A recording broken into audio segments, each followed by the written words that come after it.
Benjamin Netanyahu addressing the UN. This is coming at a time where multiple countries in Europe have recognized, at the very least, the concept of a Palestinian state. And that, people may say, okay, what does that mean in the face of this genocide? And I think there's a fair point there.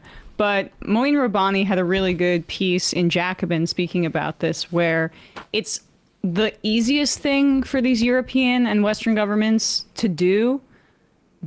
So, and it's clearly a response to pressure from activists, but it also is not meaningless given the fact that Israel is responding with absolute fury about it. Because as we played the other day, this reporting from The Guardian where they interviewed people in Tel Aviv, you can just tell that they're most concerned about worldwide perception of Israel more than, of course, the Palestinians, even at these protests. And this is a major problem for them in the diplomatic sphere. There's a lot going wrong for Israel in that sphere. Meanwhile, they have leveled parts of Gaza City, like just absolutely leveled and devastated it. 47% of respondents, according to a new Quinnipiac poll that was released yesterday, say that backing Israel is in the national interest of the United States, while 41% believe it is not, and 12% do not know the answer. This is a sharp change from December 2023, when Quinnipiac reported that respondents backed Israel by a 69-23 margin. That's a huge change. The survey also found that 49% of American voters have an unfavorable opinion of Netanyahu, 21% saying that they have a favorable opinion of him. 31% approving of Trump's handling of the Israel-Gaza war, 56% disapproving. It'd be nice if Democrats had the opportunity to exploit something like that.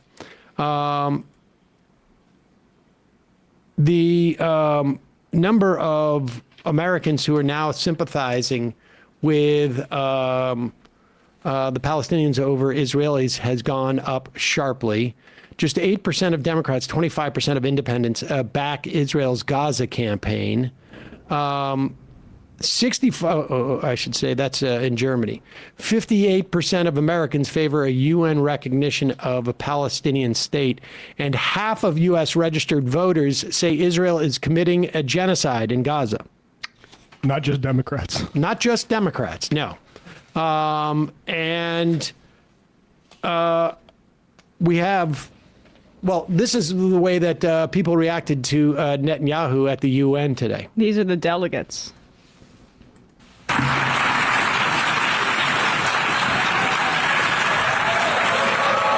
is not applause for Netanyahu. This is past audience. Order in the hall. This is applause for people leaving, as you can see. Please, order in the hall.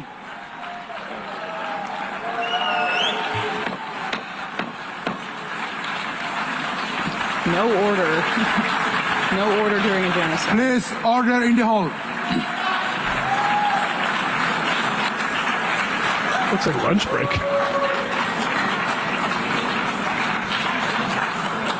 It's called Walk in the Room. Look at them.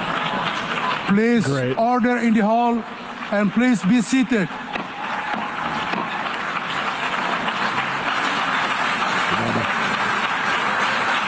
Looks like it's going to be an exclusive speech.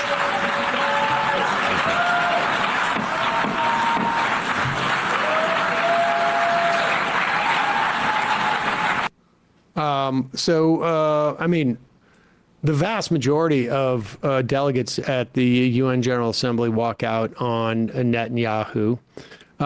This is the image tweeted out by the State of Palestine account. I mean, pretty powerful, all those empty seats. Meanwhile, speaking of power, Spain and Italy have deployed naval vessels to protect the humanitarian flotilla. Greece has said that it will be protected as it goes through their, waters. But this is a big deal because, as you know, Israel has attempted to board or has boarded flotillas in the past, has fired drones at them. and Detained Chris Smalls and beat him in severe conditions, among others. And here is Greta Thunberg on that same flotilla as it heads to Gaza. I'm not scared of Israel. I'm scared of a world that has seemingly lost all sense of humanity. And what we are doing here is trying to show that there is still some humanity left, that there are still people willing to step up when all other means fail. But this is a last resort. This mission should not have to exist. Free, free Palestine! Free, free Palestine! There it is. Creating a humanitarian corridor is also terrifying right now to Israel. I was listening to an interview with a drop site reporter speaking from the flotilla. We interviewed Greg Stoker recently from the flotilla as well. He was speaking to Crystal Ball and Ryan Grimm about what the nature of this protection is from these European ships, and apparently it's still ongoing, right? The Italian one is supposedly just there for rescue purposes. The Spanish government might be acting a little bit more, aggressively towards Israel, is my understanding. But he was saying the negotiations are ongoing. But in the best case scenario of what happens here is if you have European countries, and Greece may be joining the fight soon as well, protecting this aid flotilla, and they're able to break the siege, this shows that there are opportunities for countries to come together and deliver humanitarian aid to Gaza through this corridor and dare the Israelis to bomb European ships. A lot of strike actions going on in it. I think particularly Italy too. Italy has been, there have been national strikes. It's the dock workers, yeah. This is Paolo Massetti, an Italian journalist in Pisa, once a socialist stronghold in Italy. The city's firefighters joined the general strike for Gaza and knelt in front of the Palestinian flag. Let's play this. This is from Trump on about yesterday, I guess it was. Asked if he would allow Israel to annex the West Bank. And as you know, it was widely reported that Miriam Adelson had made her $120 million campaign donation to Trump contingent upon a promise that he would allow for full annexation of the West Bank, or for annexation of the West Bank, I should say. In the meantime, what I suspect may have happened is that Trump's friends in Saudi Arabia said that is a bridge too far, and you're going to screw up our deals with you. I think the idea that Trump has in some way found a conscience about this is absurd and laughable. He found a luxury plane from Qatar. Yeah. What was the... Oh, okay. Now I get it. But here is Trump. And what's interesting here is we could see, and Jasper Nathaniel from Infinite Jest may very well be headed into that area. Infinite Jazz. He's been Jest. I always do that. And he's has reported from there in the past and has been following intensely as sources West Bank. Either they just continue on with this sort of rolling, unofficial annexation of the West Bank, or there is a clash with Netanyahu and Trump. And we'll see, taco Trump. But here he is talking tough here. Did you promise leaders this week that you would not allow Israel to annex the West Bank? Is that something that you... I will not allow Israel to annex the West Bank. No, I will not allow it. It's not going to happen. Did you speak with Netanyahu about this directly? Yeah, but I'm not going to allow it. Whether I spoke to him or not, I did. But I'm not allowing Israel to annex the West Bank. There's been enough. It's time to stop now, okay? So what's really interesting about the timing of this wasn't Tucker Carlson had a segment earlier this week that speaking about how Netanyahu is humiliating Donald Trump. And I saw some people speculating saying this is going to get back to him. I mean, he's very easily manipulated. He also doesn't have and is susceptible to flattery. Harris said that during the campaign, one of her only kind of astute observations, unfortunately.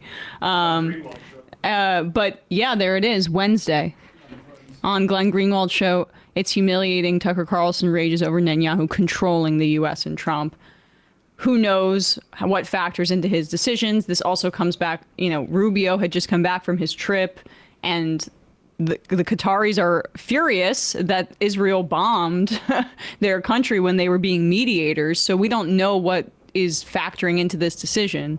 But I just don't trust that Trump has the wherewithal or the fortitude to follow through on this, or even understand what is happening with Area E or whatever, that settlement that Israel just approved that basically forecloses the idea of a contiguous Palestinian state from occupied East Jerusalem to the West Bank. Does Trump know that that means essentially annexation, even when they're not annexing it? My guess is no, and that's my prediction for how he's going to. I suspect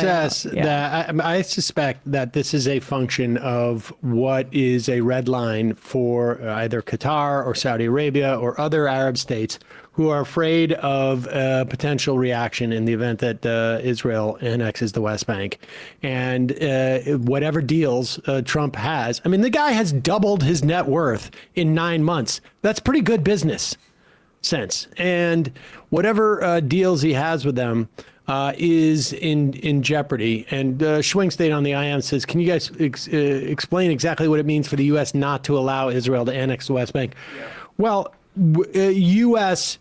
has protected Israel in the UN Security Council for ages, and for the UN Security Council to condemn it, for there to be full-fledged boycotts and sanctions and a non-recognition. The only difference really essentially with annexation from what it is now is that how the international community views it. And the lack of annexation gives the international community some type of fig leaf as to pretend that it's not happening.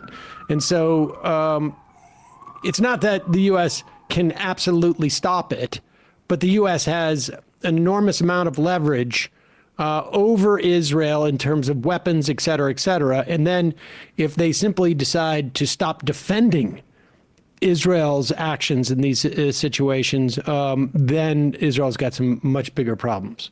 Hey, folks, don't forget to hit the subscribe button and check out our daily show. We do it every day at 12 p.m. Eastern for about 2.5 hours. We even take phone calls. You should check that out.